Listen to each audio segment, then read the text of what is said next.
So Job chapter 8, this is Bildad, one of his other friends speaking, and he says here, verse 1, then answered Bildad the Shuhite and said, remember, he's the one that comes from the plains area, and said, how long wilt thou speak these things?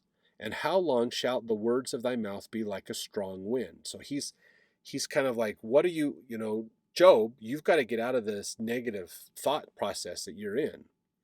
Verse 3, doth God pervert judgment, or doth the Almighty pervert justice? If thy children have sinned against him, and he have cast them away for their transgression, if thou wouldest seek unto God betimes, and make thy supplication to the Almighty, if thou wert pure and upright, surely now he would awake for thee, and make the habitation of thy righteousness prosperous.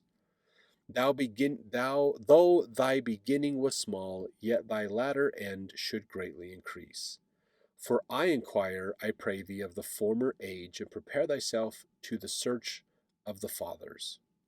For we are but of yesterday, and knowing nothing, because our days upon earth are a shadow. So he's talking about generations or genealogy, understanding where your fathers came from. What did they do in their life? Are you blessed because of them? Are you cursed because of them? Verse 10, shall not they teach thee and tell thee and utter words out of their heart? Can the rush grow up without the mire? Can the flag grow without water?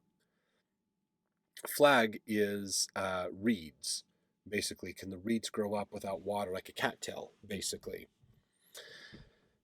Verse 12, whilst it is yet in his greenness and not cut down, it withereth before any other herb.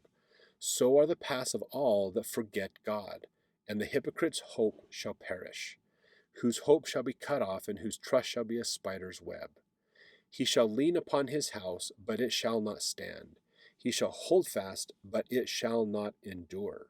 He is green before the sun, and his branch shooteth forth in his garden. His roots are wrapped about the heap, and seeth the place of stones. If he destroy him from his place, then it shall deny him, saying, I have not seen thee. Behold, is the joy of his way, and out of the earth shall others grow. Behold, God will not cast away a perfect man, neither will he help the evildoers. Till he fill thy mouth with laughing, and thy lips with rejoicing. They that hate thee shall be clothed with shame, and the dwelling place of the wicked shall come to naught. So there's a lot of back and forth in what Bildad is saying here, talking about how, some people, this kind of relates to that whole, the wise man builds his house upon the rock, the poor man, foolish man builds his house upon the sand. Kind of a similar idea, talking about how that the wickedness, of people who fight against God, people who are wicked, they don't stand a chance. They're going to fall apart. It's going to be bad for them. But those that rely on God are going to be helped and be supported, basically. So he's trying to comfort Job in the challenges that he is experiencing. So let's go to chapter 9 to see how Job replies back to him.